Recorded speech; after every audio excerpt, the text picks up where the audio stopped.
Une page d'histoire est sur le point d'être tournée cette fin de semaine dans le monde du curling canadien. En effet, après plusieurs années de francs succès en termes de renommée, de prestige et d'appréciation du public, la formule classique du championnat canadien de curling avec un représentant pour chaque province plus un territoire qui a été maladroitement, selon plusieurs amateurs, modifié en 2015 pour faire une place à tous les territoires canadiens, sera cette fois-ci modifié drastiquement par Curling Canada. Ce changement majeur dans les championnats canadiens réussira-t-il à satisfaire à la fois l'association des joueurs, les différents réseaux de télévision, et surtout, les amateurs?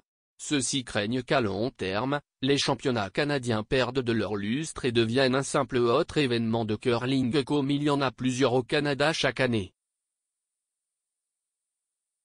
Revenons tout d'abord quelques années en arrière.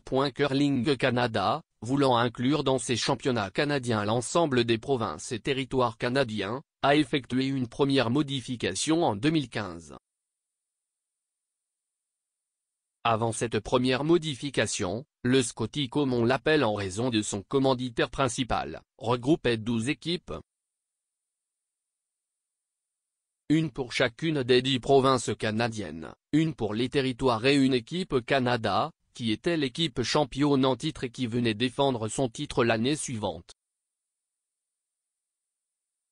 Donc, tournoi à la ronde avec 12 équipes, plus la ronde éliminatoire, tout cadré dans une semaine d'activité, de compétition si vous préférez, et convenait parfaitement aux télédiffuseurs. Cependant en 2015, avec le désir d'inclure 2 territoires canadiens qui ne participaient pas au tournoi, tenir un tournoi à la ronde de 14 équipes devenait irréaliste et ne cadrait plus très bien dans une semaine de compétition. Cherchant une solution, Curling Canada eut l'idée dans un premier temps de redonner au nord de l'Ontario une place, au même titre que les autres provinces à son championnat canadien, place que le nord de l'Ontario a détenue durant de nombreuses années avant l'apparition du concept d'équipe Canada. En lui ajoutant les 2 territoires manquants, Curling Canada se retrouvait avec 15 équipes, donc si vous suivez mon calcul, 3 équipes de trop.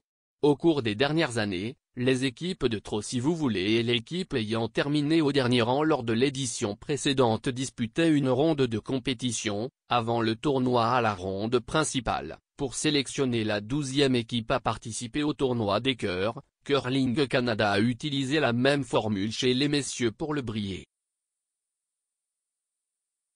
Nul besoin de vous dire que les amateurs n'ont guère apprécié cette formule. Surtout les amateurs des territoires ou des provinces se voyant exclus du tournoi à la ronde principale. Curling Canada devait trouver une solution pour satisfaire l'ensemble des provinces, des territoires et des commanditaires. La décision qui fut prise a été de copier une formule utilisée depuis quelques années au championnat canadien junior. Une formule similaire avait également été mise à l'épreuve il y a quelques années au championnat canadien mixte. Une formule qui apporterait des solutions quant à la participation de tout ce beau monde, mais qui modifierait grandement la base des championnats canadiens, c'est-à-dire qu'il n'y aura plus de tournois à la ronde qui permettrait à chacune des équipes d'affronter l'ensemble des autres provinces ou territoires, tel que la tradition l'avait voulu durant plusieurs générations. Ce sera plutôt un tournoi en 3 phases.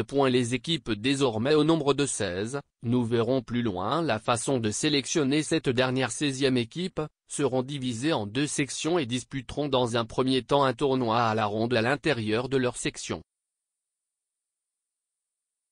Viendra ensuite pour certaines formations la ronde de championnat et éliminatoire et pour d'autres, la ronde de classement. La ronde de championnat, deuxième étape si vous voulez, opposera les équipes ayant terminé dans les 4 premières positions de chaque section après le premier tournoi à la ronde. Les 4 formations de la section A affronteront les 4 équipes ayant terminé aux 4 premiers rangs de la section B. pour un total de 11 parties par équipe, soit le même nombre de matchs qui étaient disputés dans les années antérieures dans le tournoi à la ronde.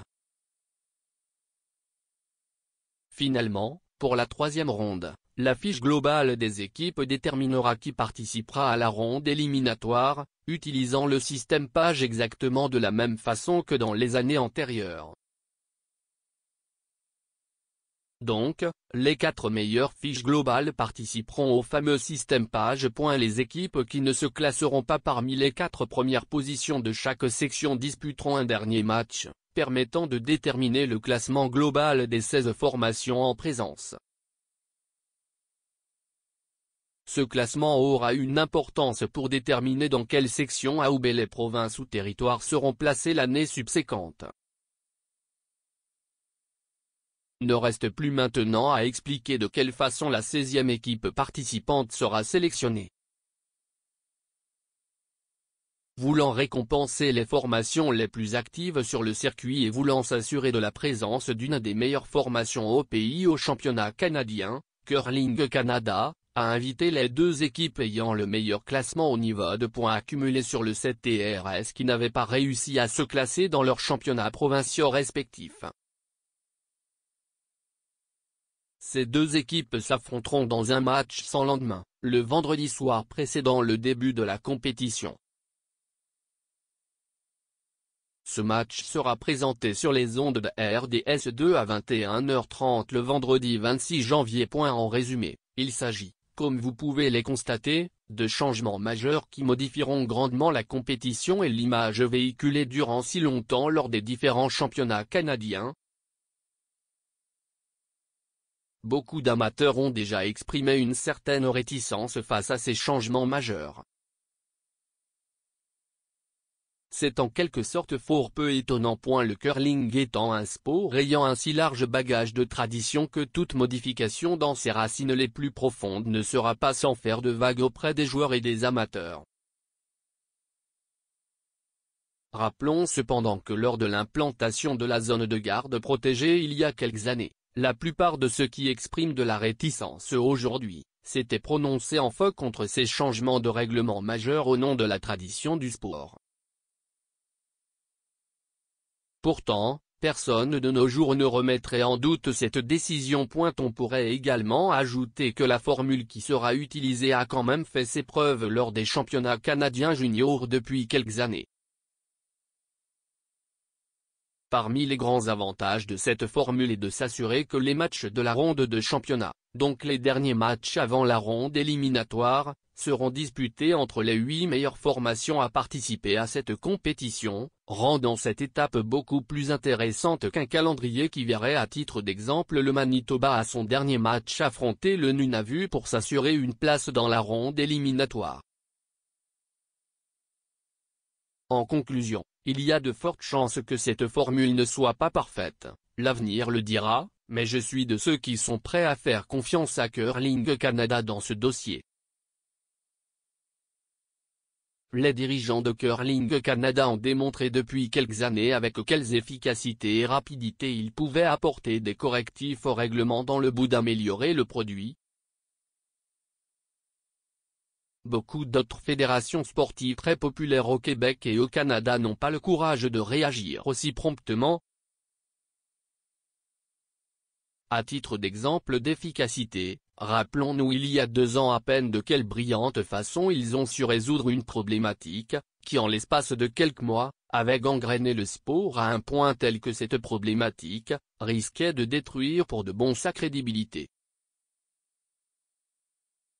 Je fais évidemment référence au nouveau règlement sur le brossage mis en place à la fin de la saison 2016. Peu de sports ont démontré autant de courage et d'efficacité que la Fédération mondiale de curling et Curling Canada pour modifier ces règlements dans le but d'améliorer leurs produits. Pas étonnant qu'à la veille du rendez-vous olympique hivernal, le curling soit considéré comme un des sports les plus en croissance au niveau planétaire.